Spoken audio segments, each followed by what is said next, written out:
বাড়ি ভাড়া চিকিৎসা উৎসব ভাতা বৃদ্ধির প্রজ্ঞাপন জারির দাবিতে জাতীয় প্রেস ক্লাবের সামনে অবস্থান কর্মসূচি পালন করছে এমপিওভুক্ত শিক্ষক কর্মচারীরা। সকাল 10টা থেকে শুরু হয় এই কর্মসূচি। এতে সারা দেশ থেকে আসা বিপুল সংখ্যক শিক্ষক অংশ নিয়েছেন। আরো জানাতে যুক্ত হচ্ছেন সহকর্মী শিকদার মেহেদি হাসান। মেহেদি, অবস্থান কর্মসূচি নিয়ে বিস্তারিত জানাবেন। সেখানে রাস্তাঘাটের পরিস্থিতি কেমন দেখছেন? জি, আমরা এখন রয়েছে ঠিক প্রেস ক্লাবের সামনে। এখানে মূলত যারা অবস্থান করছেন তারা হচ্ছে বেসরকারি এমপিওভুক্ত স্কুল, কলেজ এবং মাদ্রাসার যে সকল শিক্ষক এবং কর্মচারীরা রয়েছেন তারা আসলে এখানে আজকে উপস্থিত হয়েছেন। এবং আমি যদি আপনাদেরকে দেখাতে চাই যে আসলে প্রেস ক্লাবের সামনের যে ঠিক সড়কটি রয়েছে সেই সড়কটি কিন্তু এই মুহূর্তে রীতিমতো একদম শিক্ষক এবং কর্মচারীদের যে অবস্থান সেই অবস্থানে পরিপূর্ণ হয়ে আছে। এবং একদিকের সড়ক আপাতত বন্ধই রয়েছে, কোনো ধরনের যান চলাচল করতে পারছে না। সেই বিষয়টি খুবই ক্ষীণ অবস্থায় রয়েছে। তারা কিন্তু তাদের 3টি দাবি মূলত এখানে জানিয়েছেন যে 20% বাড়ি ভাড়া, 1500 টাকা চিকিৎসা ভাতা এবং যে সকল কর্মচারীরা রয়েছেন উৎসব ভাতার প্রজ্ঞাপন জারির দাবিতে তাদের আজকের এই অবস্থান কর্মসূচি।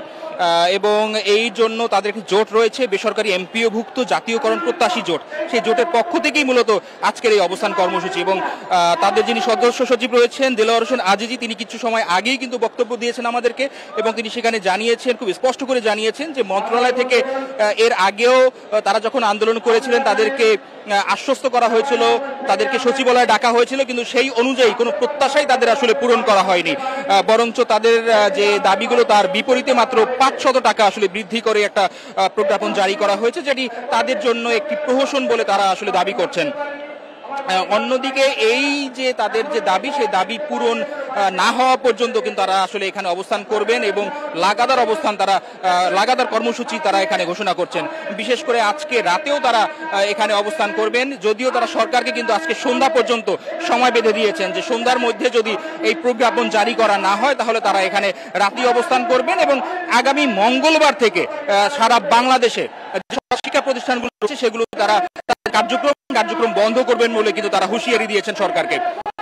এখন পর্যন্ত একের পর এক নেতাকর্মীরা আসছেন, তাদের বক্তব্য দিচ্ছেন এবং সারা বাংলাদেশ থেকে এত পরিমাণে লোক, বেশ লোকজন এবং শিক্ষকরা কিন্তু এখানে জড়ো হয়েছেন।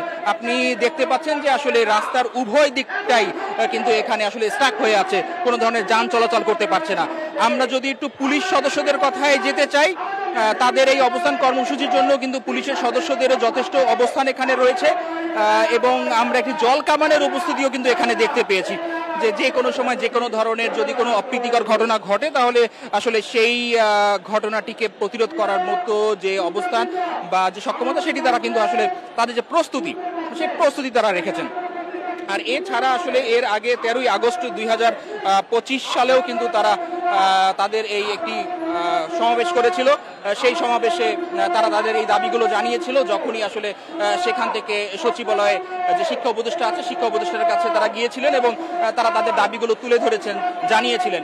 তারই প্রেক্ষিতেই কিন্তু আজকের এই ফলশ্রুতিতে আজকের এই অবস্থান কর্মসূচি। তো তাদের কথা খুবই স্পষ্ট, যদি তাদের দাবি দেওয়া মেনে না হয় তাহলে তারা তাদের আরো যে লাগাতার কর্মসূচি আছে এবং বড় কর্মসূচি ঘোষণা তারা করবেন বলে আমাদেরকে জানিয়েছেন। তো আমার কাছে প্রেস ক্লাব থেকে এই ছিল সর্বশেষ।